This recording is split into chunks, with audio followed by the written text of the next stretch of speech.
Hi, folks. Don Paul on Don Paul Blathers. And no, this is not Don Paul. This is the fella I wrote jokes for about 9 years, two and a half, the first 2.5 years at WNEW Radio in New York. Ted Brown, the late Ted Brown, a New York radio icon for well over 40 years. I was basically working as a flunky at the station and began slipping gags into his traffic reports during afternoon drive time, and he liked them and said, I'll pay you if you start writing jokes for me. He didn't really need jokes, but he liked to have them in his pocket in case he ran a little dry. And Ted kept me writing even after I went into TV, when pay at first was pretty paltry for Paul. And it was kind of an intellectual stimulus to be silly for money. Still would be if I had someone to write for.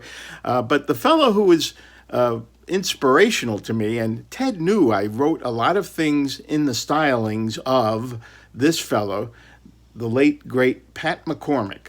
And there he is. Some of you may recognize him because he was in quite a number of movies, but Pat wrote for Jack Parr before my time and wrote for Johnny Carson for many years, then disappeared as he got into working on film, including the Smokey and the Bandit movies, where he was teamed up with little Paul Williams. And I say little because Pat was 6'7". See for yourself the height disparity. And Enos was the name of the part that he played in 3 of those movies. Now, Pat wrote with a unique style and bizarre non sequiturs, usually quick one-line bits and lists of things that Johnny would do after the monologue when he sat down and had his crosstalk with Ed McMahon. And Ted Brown, the radio fellow I wrote for, thought that's the kind of material I should try to get a gig writing for Johnny Carson doing. The short bits, not long sketches. And so I was working in 1979 at WFLA in Tampa doing weekend weather and getting bored 3 days a week trying to do science reporting without a photographer. And I heard some jokes on The Tonight Show and I said, hey, he's back. That's McCormick. I know that style. And he was back. So I decided he's got to be the head writer. So I wrote him a letter, the likes of which I had never written before, inspired. And I addressed it Pat McCormick, Black Sheep of Harvard, because he was a Harvard grad. In fact, a lot of Carson's writers were graduates of Harvard and Yale, Dick Cavett, Yale, and a number of others who went on to marry Tyler Moore, all top Ivy League guys.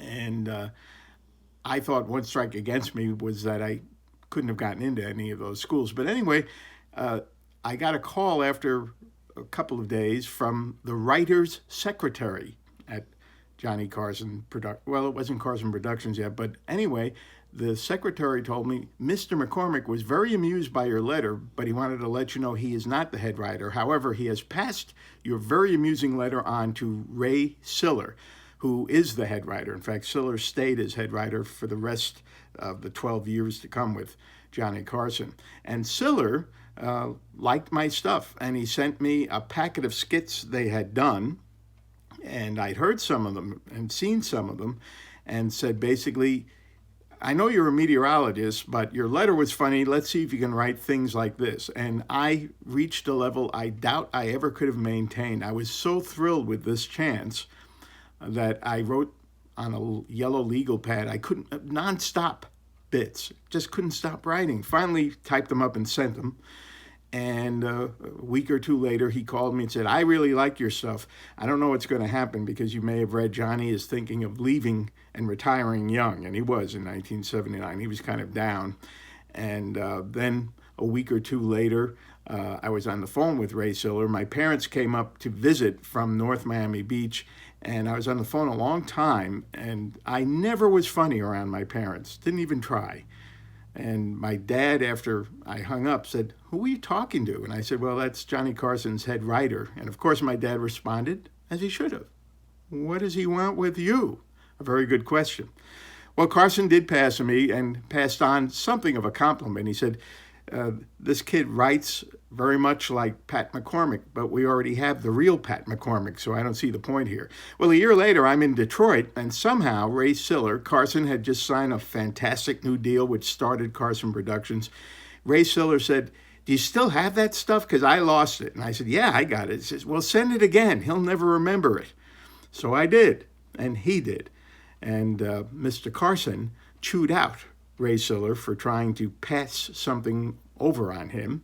And Siller said, "Well, he passing you again for the same reasons. He thinks you have some talent, but he doesn't get the meteorology thing, and so it's not going to happen. But I think you have some talent, and I have some connections with MTM, Mary Tyler Moore Enterprises. I might be able to get you hooked up if you move out here as a writer on one of the shows." And I said, "Ooh, that sounds good," but I never followed up on that because I had no experience whatsoever in script writing. Stayed with what I knew. We're all better off for that. And most of what I wrote that was my better stuff is out of reach. It's in a crawl space in a carton somewhere. But this is just the kind of more mediocre sample of what I generally wrote. Here is a top 10 list. I wrote one bored dinner break at Channel 4 back in the year 2000. And keeping that in mind, the only people out there who will get any of these, if there's anyone still watching, are people over 50, maybe over 60, who knows. But this was my non-submitted top 10 signs Madonna is getting old. Number 10, she told Barbara Walters she shimmied up the gantry to steal one last kiss from Alan Shepard. The National Enquirer found her letters to Edward R. Murrow begging him to quit smoking. She admits she fainted when Arthur Godfrey fired Julius LaRosa on live TV. Just 2 weeks ago, her upper plate fell out on the Hollywood squares and gave Whoopi Goldberg a concussion. She once revealed when General MacArthur said, "I shall return," she hid in the Philippine jungles and waited till he got back. She's obsessed with the idea of playing Mamie Eisenhower on the History Channel.